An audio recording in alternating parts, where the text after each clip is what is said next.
De retour dans l'Africa Newsroom, nous sommes toujours en compagnie de nos invités Adam Azeïssi, Jean-Marie Talé et de notre éditorialiste Jean-Marie Bitomo. Ouvrons sans plus tarder notre dossier du jour.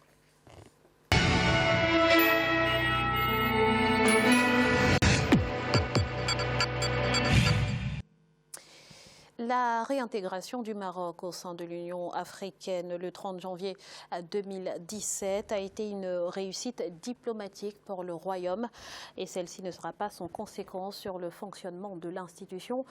Gros plan sur les enjeux politiques, économiques et stratégiques de ce grand retour dans ce reportage de notre correspondant Marcel Farba-Maroun.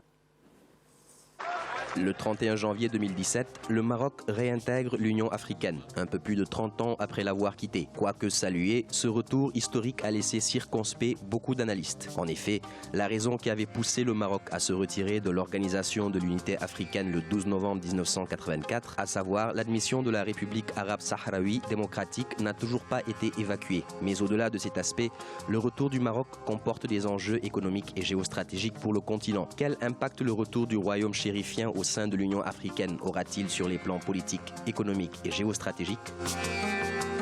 En attendant des jours plus sages, nous vous disons adieu et nous vous souhaitons bonne chance avec votre nouveau partenaire. C'est en ces mots que le conseiller du roi Hassan II, Ahmed Reda Guedira, prononça la fin du discours du prédécesseur de Mohamed VI le 12 novembre 1984 à l'occasion du 20e sommet de l'OUA à Addis Abeba. Ce nouveau partenaire se nomme République arabe sahraoui démocratique, État autoproclamé en 1976 par le Front Polisario et qui siège pour la première fois en tant que membre de l'ancêtre de l'Union africaine. 33 ans plus tard, malgré les réserves de l'Algérie et de l'Afrique du Sud, les chefs d'État de l'UA se prononcent en faveur du retour du Maroc au sein de l'organisation panafricaine le 31 janvier 2017. Le Maroc est un pays africain, membre fondateur, je dirais, de l'OIA. Le Maroc, pour des raisons qui lui sont propres, a quitté en son temps l'OIA. Ça fait 32 ans. Donc, le Maroc a le droit et le devoir de revenir dans la grande famille quand il veut, comme il veut. Personne n'a le droit de l'empêcher. La réintégration historique du royaume chérifien à l'Union africaine s'est faite sur la base d'un argumentaire on ne peut plus simple. Le Maroc est un pays africain ayant ratifié l'acte constitutif de l'organisation continentale. Aussi, il a déposé ses instruments de ratification et qui, conformément à l'article 29 de l'acte précité, dispose de l'appui d'au moins 28 pays. En effet, selon cette disposition, tout État africain peut, à tout moment, après l'entrée en vigueur du présent acte, notifier au président de la Commission son intention d'adhérer à cet acte et d'être admis comme membre de l'Union, et l'admission est décidée à la majorité simple des États membres. Selon plusieurs spécialistes, ce retour se justifie d'autant plus que le Maroc est le seul pays maghrébin qui ne connaît pas de crise liée à sa sécurité. Une occasion de choix afin de renforcer les partenariats avec d'autres pays. Le Maghreb n'a plus de leader. Le Maroc est devenu le seul leader aujourd'hui visible, compte tenu du fait que l'Algérie, ces derniers temps, gère les problèmes internes, se préoccupe beaucoup plus de ces problèmes internes pour surveiller l'éveil des islamistes. La Tunisie, c'est un autre problème. La Libye, c'est un autre problème.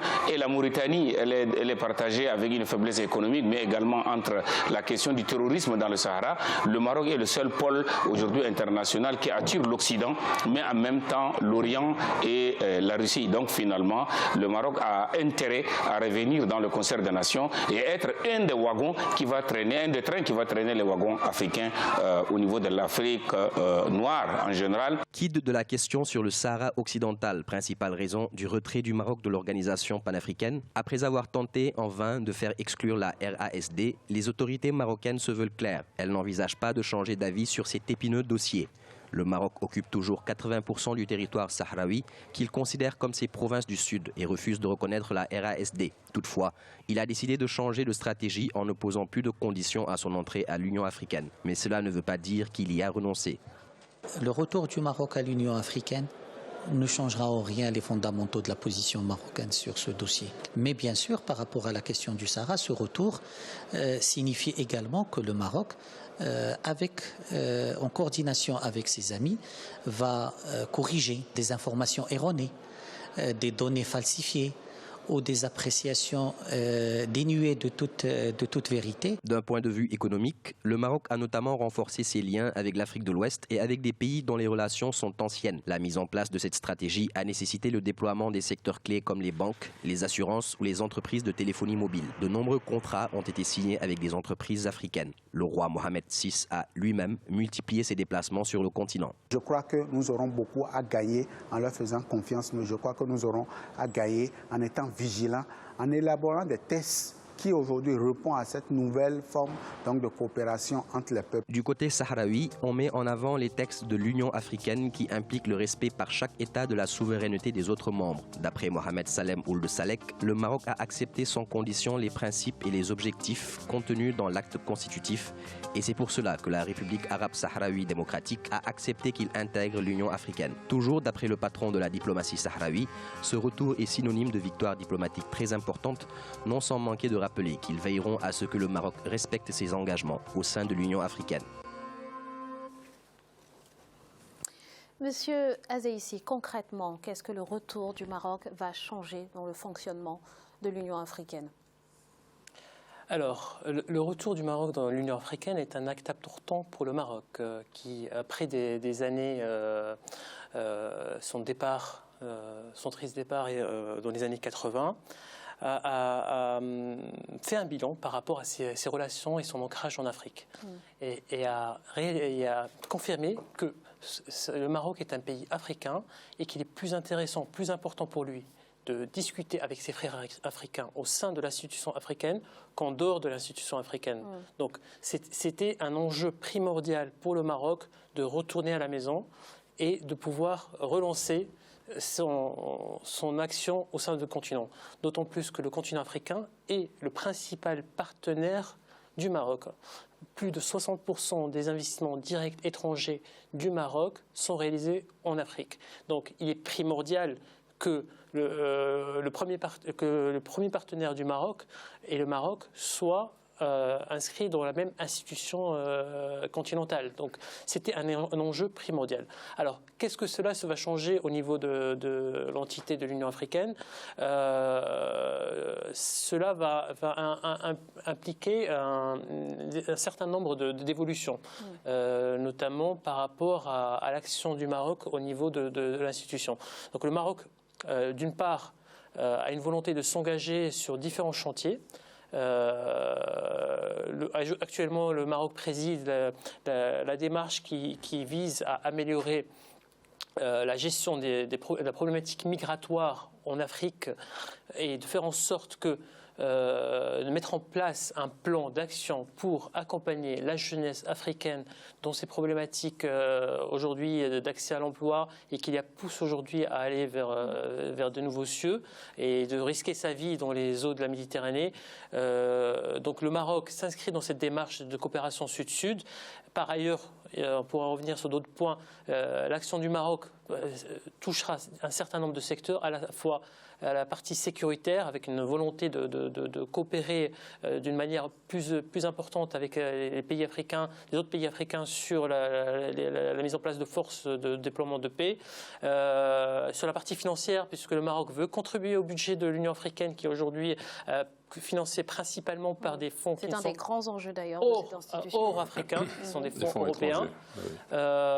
Et il y a une volonté du Maroc de faire entendre sa voix par rapport à ces problématiques d'intégrité territoriale. Alors justement, Jean-Marie, ce retour du Royaume au sein de l'Union africaine va également mettre cette organisation face à ses responsabilités, notamment en ce qui concerne la question du Sahara occidental. Absolument. Alors, le retour du Maroc, on revient un petit peu là-dessus, toujours sur la problématique de la sincérité.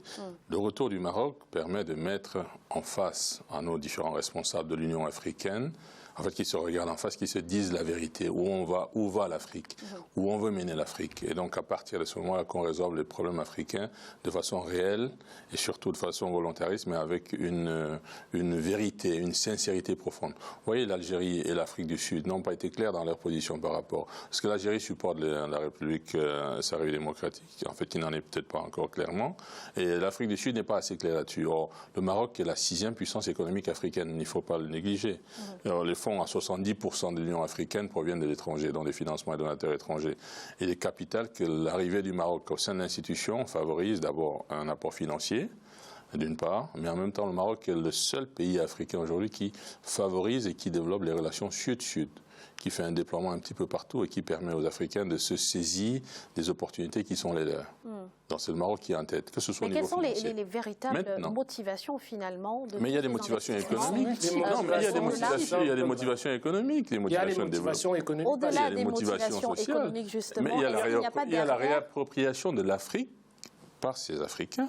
Par ces États africains. Il y a une vision qui est relativement simple. Vous savez, ça fait depuis des décennies, on l'a un peu oublié sur ce plateau, depuis des décennies, le Maroc, c'est-à-dire mène une diplomatie économique à tout va dans le sens de la coopération sud-sud. C'est quelque chose qui va depuis plus d'une décennie. Aujourd'hui, on le voit. Si vous prenez concrètement, essayons de regarder le quotidien des Africains. Vous avez Royal Air Maroc qui pratiquement s'est mise en tête de desservir la plupart des capitales africaines, ce qui n'est pas négligeable. Tout à l'heure, notre invité parlait du plan militaire. Au plan militaire, le Maroc a une expertise, si vous voulez, qui est largement, pratiquement en tête de tous les pays africains en tant que tel. Vous avez l'industrialisation des tas de secteurs d'activité au Maroc qui peuvent, comment dirais-je, tirer l'Afrique vers le haut. Donc la politique de la chaise vide, ce n'est pas la bonne politique. Moi, je suis content tout simplement dans la mesure où le Maroc et la République arabe sahraoui se sont assises aujourd'hui et se dire que le Maroc a fait la politique de la chaise vide. Mais à long terme, c'est défavorable pour le Maroc en tant que tel. Que les deux États, si vous voulez s'entendre. Justement, est-ce qu'avec ce retour, le Maroc ne va pas tenter d'obtenir l'exclusion finalement de la République sahraoui? Je ne pense pas, parce que l'histoire de la République sahraoui, excusez-moi Graziella, je voudrais préciser une chose. Parce que cette affaire-là est une affaire qui est très complexe. Parce qu'il ne faut pas oublier que la République arabe sahraoui a été déjà reconnue, si vous voulez, par des conférences qui datent des années 1800. Donc à partir de là, il va falloir maintenant mesurer les positions des uns et des autres. Justement, alors, le Maroc a réussi ces dernières années à faire changer quand même d'avis certains États sur cette question. Moi, je pense que... Sauf l'Algérie, hein. Justement. Et l'Algérie, ce n'est pas un petit pays en Afrique. Sauf que ce problématique pour l'Algérie fait partie... C'est un élément de politique nationale plus qu'un élément de politique internationale. Mais c'est un autre sujet. Par rapport à la problématique du Sahara, l'Union africaine d'aujourd'hui n'est pas l'Union africaine de 1984 avec Kadhafi, avec tous les acteurs qui étaient à l'époque dans une logique de guerre froide qui cherchaient à développer des axes entre alliés occidentaux et alliés à l'époque de l'URSS. Aujourd'hui, les principaux dirigeants africains sont des gens pragmatiques qui comprennent l'intérêt de leur pays, leur intérêt économique, leur intérêt structurel, et qui voient, qui ont une vision des relations entre pays qui est beaucoup plus pragmatique que dogmatique à l'époque. Donc, pour répondre à l'enjeu du problématique du Sahara, je pense que l'intégration du Maroc est le meilleur moyen pour le Maroc de faire valoir son droit à ces territoires au niveau du sud du Sahara, car ça sera l'occasion d'échanger directement avec les différents pays et ne pas être, à l'extérieur des principaux échanges. L'un des premiers résultats de l'action du travail du Maroc, c'est lors des derniers comités, il y a déjà un travail sur la sémantique, sur l'utilisation de certains termes qui étaient utilisés dans le passé à l'époque de Zouma, mais ne sont plus utilisés aujourd'hui. Notamment, il y a eu la suppression d'un terme qui a été poussé par l'Afrique du Sud par rapport à l'utilisation de territoires occupés pour le Sahara, qui a été supprimé. Donc, je pense que l'interaction avec les différents acteurs africains, l'échange et l'accord sur l'intérêt de maintenir un pays avec son intégrité territoriale et l'enjeu stratégique, sécuritaire, économique, ne pourra se faire qu'à l'intérieur de l'Union africaine, et ça sera ce n'est que positif pour le Maroc et pour l'Afrique. Mais disons qu'avec la fragilisation de l'Afrique du Nord, c'est-à-dire la Libye, la Tunisie aussi, et la situation un peu pas très stable, l'Égypte donc pas très stable en Algérie, c'est le Maroc qui aujourd'hui fait la zone tampon entre l'Union européenne et l'Union africaine. Donc, et avec une certaine stabilité, avec une certaine structuration, et qui, par son action, nous permet d'avoir une vision. Avant, l'Afrique avait une vision à travers peut-être Kadhafi. Aujourd'hui, la seule vision qu'on peut avoir, c'est l'action que mène le Maroc, elle vient du Maroc, par rapport au développement de l'Afrique, et surtout par rapport aux relations avec l'Union européenne. Donc, c'est le Maroc qui fait tampon. Ça, il faut le reconnaître, mais il faut que la position du Maroc à l'égard de la République arabe saoudite démocratique soit sincère. Et qu'elle soit non seulement sincère, mais que ce soit dans une logique à terme de coopération véritable. Je ne suis pas d'accord avec vous sur ce sujet parce que la démarche du Maroc n'est pas de venir pour coopérer avec les représentants. Parce qu'elle a quand même soumis des positions qui ont été acceptées de l'autre côté, qui ont été validées pour qu'on l'accepte. Alors, lors de l'adhésion du Maroc, les représentants de l'entité n'ont pas validé, comme n'ont pas fait l'Algérie et l'Afrique du Sud, pour des positions différentes. L'Afrique du Sud étant inscrit dans une démarche politique chez Zuma, dans le parti politique de Zuma, qui reste figé sur sa ligne. L'Algérie, cela relève de la politique intérieure. D'autres acteurs qui sont dans le passé, mais juste dans le passé qui avaient cette position, ont évolué. On peut citer l'Angola qui aujourd'hui a le Nigeria qui aujourd'hui. L'Afrique se veut véritablement paisible aujourd'hui. Oui. Donc il faut, quand on aborde des problèmes cruciaux comme celui-là, le Maroc et la République arabe saoudite, il faudrait que ce soit sincère et que ça serve d'exemple. Mais pour ce qui se passe au Nigeria, aujourd'hui, le Maroc maîtrise ses territoires, ils sont gérés directement. Je veux vous rappeler une chose que vous semblez dans le continent. J'ai parlé tout à l'heure, nous parlons de l'Union africaine, c'est une chose. Oui. Nous nous trouvons ici là dans ce qu'on appelle le droit international et les relations internationales. Oui. D'accord ? Très bien. On peut résoudre ce problème-là au niveau de l'Union africaine. D'accord ? Oui. Vous oubliez une chose. Vous avez parlé de la conférence de Berlin qui reconnaissait la République arabe sahraoui dans aucune conférence ne reconnaît la seule instance internationale qui reconnaît l'Union. C'était l'Union africaine en 1984. Allez-y, regardez la conférence de Berlin et vous me direz là. Qui sont les signataires ? Nous parlons de l'Union africaine, nous parlons de deux choses. Vous parlez de l'Union africaine, moi je parle du droit international en tant que tel. Donc ce droit international, par l'ONU. Ça a été reconnu. Bien sûr. Donc à partir de là, c'est pour ça que je vous dis. Comment un pays qui n'est pas membre de l'ONU peut siéger au niveau de l'UNES? Je vous dis une chose. Il n'est pas question d'être membre de l'ONU. Moi, je vous parle de la conférence de Berlin. S'il vous plaît, messieurs, on va laisser très rapidement Jean-Marie terminer très rapidement. Oui. Donc la conférence de Berlin, c'est-à-dire, moi, je veux juste relever les difficultés qu'il y a par rapport aux positions des États africains. Vous avez des positions des États africains qui partent, si vous voulez, de la fameuse conférence de Berlin dont je parle. Là, nous sommes en Afrique, d'accord ? On a le droit international, si vous voulez, qui est au-dessus, la SDN, la Société des Nations, avant même que nous ayons l'ONU, d'accord ? Donc, dès l'instant que vous me dites que ça n'existe pas, non, cette conférence de Berlin, là, vous savez combien de pays qui ont été découpés en Afrique à partir de la conférence de Berlin ? Donc, vous regardez un peu les choses.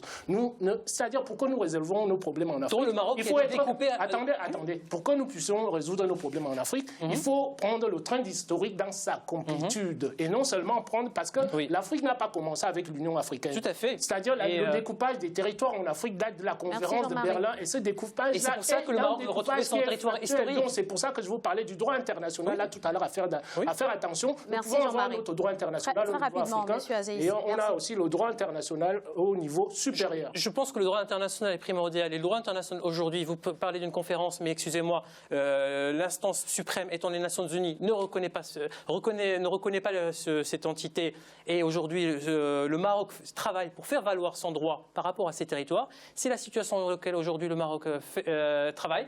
L'Union africaine, pendant une période, a eu un déserrement. Oui. Et aujourd'hui, l'action du Maroc au sein de l'institution vise à faire évoluer les positions et convaincre les derniers récalcitrants sur l'intérêt de maintenir des pays intègres. Parce qu'aujourd'hui, on n'est pas dans une logique de division qui ne sert à aucun pays, mais une logique d'union. Donc pourquoi diviser alors qu'on est plus fort en étant unis ? Je suis d'accord avec vous, mais moi je parle du droit international. Je prends le parti des personnes. Alors, je ne prends le parti des personnes. Je me dis tout simplement qu'il faut jouer là-dessus avec le droit international pour ne pas que les gens de la République arabe sahraoui se sentent floués dans l'histoire. Merci Jean-Marie Talley, rapidement. Donc en marge du droit international, il faudrait que l'Afrique soit en capacité avec l'Union africaine de prendre des décisions de manière autonome et de résoudre ses problèmes intérieurs de façon fiable.